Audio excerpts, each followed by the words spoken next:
मुसलमानों से कहते कहो भारत माता की जय। क्या कहते? कहो भारत माता की जय। अच्छा, फिर भी हम मान लेते हैं कि भारत माता की जय बोलना है। क्या बोलना है? भारत माता की जय। तो सवाल पूछो इनसे कि भाई ये भारत माता है कौन? सवाल पूछना है कि तुम भारत माता की जय बोलते हो, ये भारत माता है कौन? तो सुभाष चंद्र बोस ने भारत माता किसे बताया, मैं आपको बताता हूं। 1940 में 1940 सुभाष चंद्र बोस निकले चंदा लेने, डोनेशन लेने, और लोगों से घर घर जाकर डोनेशन ले रहे थे कि हमें पैसे दीजिए, अंग्रेजों के खिलाफ हमें जंग करना है।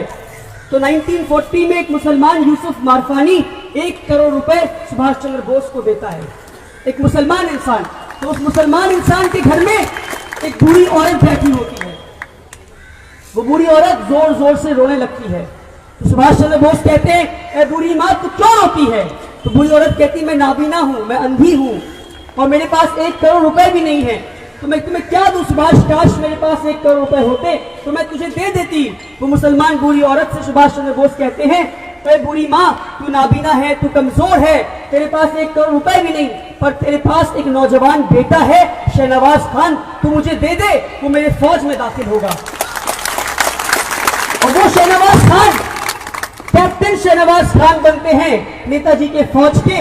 और जब वो अंग्रेजों से लड़ते हुए शहीद हो जाते हैं शहनवाज खान, तो नेताजी उस बूढ़ी माँ को पूरे फौज के सामने खड़ा करते हैं।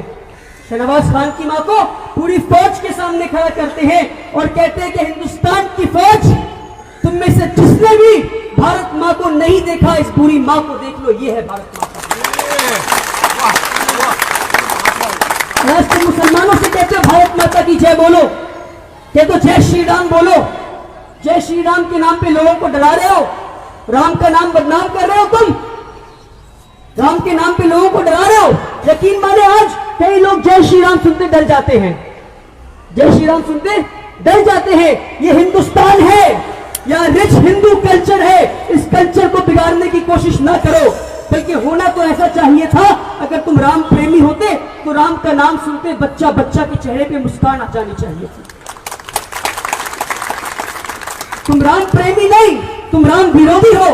राम हमारे दिल में बसते हैं, हमें राम के कैरेक्टर से मोहब्बत है। और कहते हो तुम राम प्रेमी हो, तुम मक्कार हो, तुम राम प्रेमी नहीं हो सकते। राम ने अपना सत्ता छोड़ दिया, वनवास चले गए थे, और तुम सत्ता पाने के लिए न जाने कितने लाशों पे खड़े हो। राम सच्चाई का प्रतीक है, राम सच्चाई का प्रतीक है, और नरेंद्र मोदी से बड़ा झूठा इस दुनिया में कोई नहीं। कहते हो तुम राम प्रेमी हो, तुम राम विरोधी हो। एक बार मैं आचार्य प्रमोद कृष्णन के साथ बैठा था। मैं कहता हूं आचार्य जी, आप भी हिंदू, मोदी भी हिंदू, आप भी हिंदू, मोदी भी हिंदू, तो आप दोनों में क्या फर्क है? तो आचार्य जी कहते हैं, मैं असली हिंदू हूं और ये दुकानदार है जो दुकान चला रहा है। तो ये लोग फ्रॉड हैं, ये लोग दुकानदार हैं जो अपनी दुकान चला रहे हैं, और हमें हिंदुस्तानियों को मिलकर इनकी दुकान को बंद करना होगा।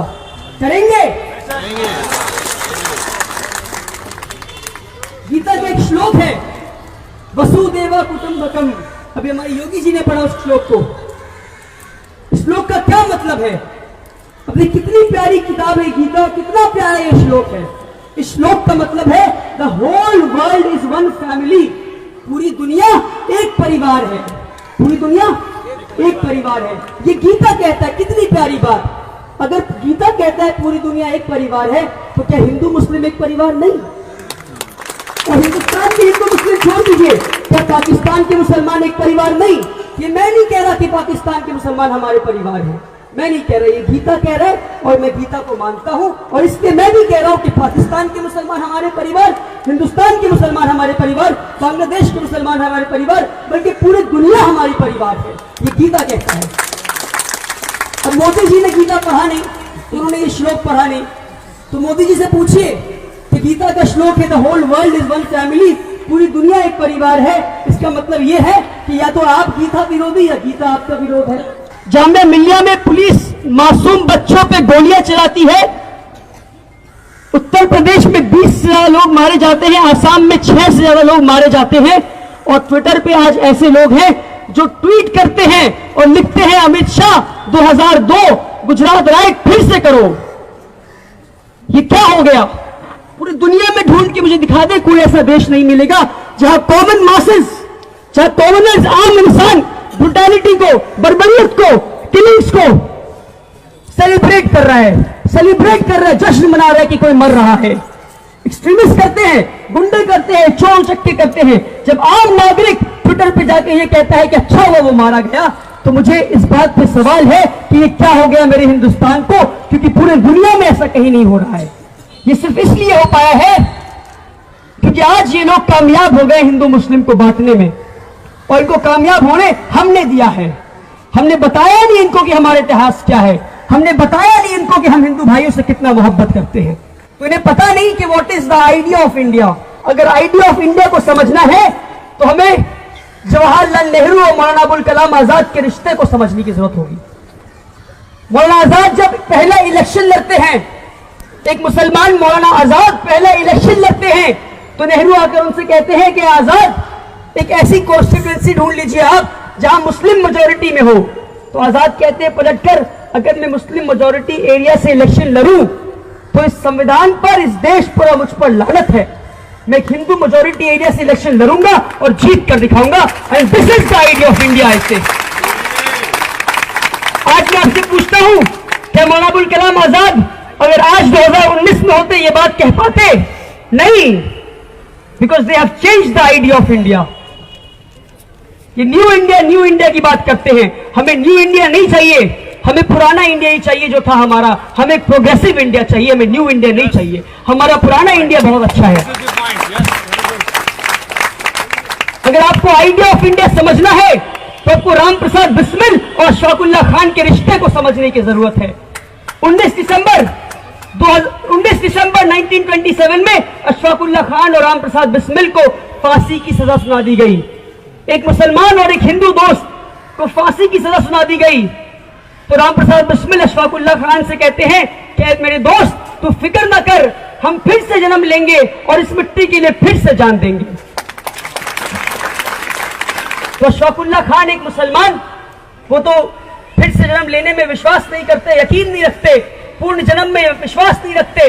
तो अशफाकुल्लाह खान बहुत सोचे और सोचकर ठहर कर बोलते हैं, क्या कहते हैं, क्या मेरे दोस्त राम प्रसाद बिस्मिल, मैं फिर से जन्म लूंगा या नहीं लूंगा मुझे नहीं मालूम, मगर हां, अगर मेरी मुलाकात खुदा से हुई तो ये गुजारिश करूंगा कि मुझे जन्नत के बदले पूर्ण जन्म दे दे, ताकि मैं फिर से इस मिट्टी के लिए शहीद हो पाऊं।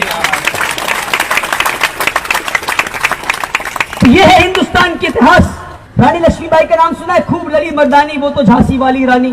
रानी लक्ष्मीबाई का नाम बताया गया आपको, मगर आपको आधी अधूरी इतिहास बताई गई है। रानी लक्ष्मीबाई अंग्रेजों के खिलाफ जंग लड़ रही थी, ये तो बताया गया आपको, मगर उनके फौज को कौन लीड कर रहा था ये नहीं बताया गया आपको। उनके फौज को एक मुसलमान मीर बख्शी सली लीड कर रहे थे। जब मीर बख्शी सली, एक मुसलमान, रानी लक्ष्मीबाई की फौज अंग्रेजों के किले में पहुंचते हैं, तो रानी लक्ष्मीबाई कहती है कि मीर बख्शी सली, तू किले के दरवाजे के सामने खड़ा है, दरवाजा क्यों नहीं तोड़ता? तो मीर बख्शी सली कहते हैं कि दरवाजे की एक तरफ मस्जिद है, दूसरी तरफ मंदिर है, तो दोनों में से किसी एक को तोड़ना होगा। रानी बेझिझक कहती है कि ए मीर बख्शी सली, तू मंदिर को तोड़ दे पर जल्दी से दाखिल हो जा अंदर।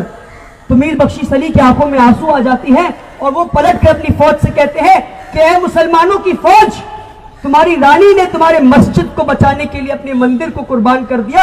आओ हम अहद करते हैं, जब तक हमारे सांसों में सांस बचा है, हमारे जिस्म में लहू का आखिरी कतरा बचा है, हम अपनी रानी की रक्षा करेंगे, रक्षा करेंगे, रक्षा करेंगे।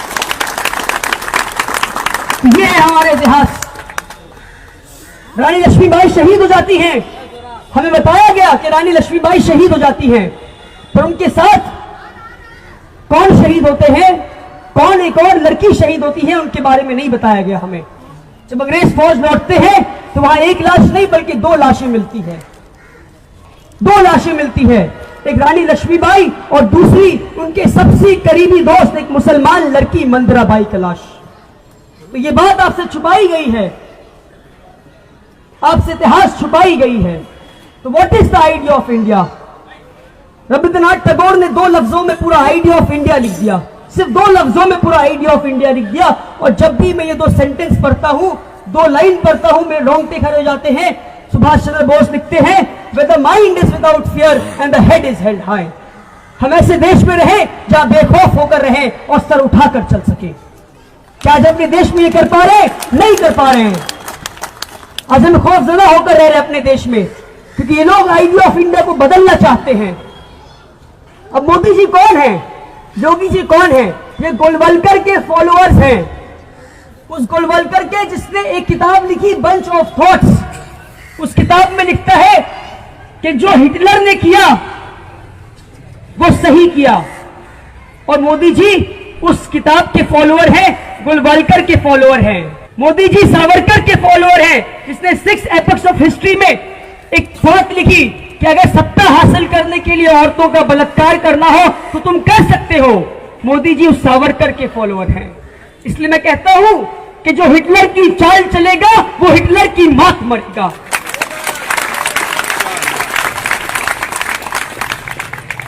और जब जब जुल्मी जुल्म करेगा सत्ता की गलियारों से, चप्पा चप्पा गूंज उठेगा इनकलाब के नारों से।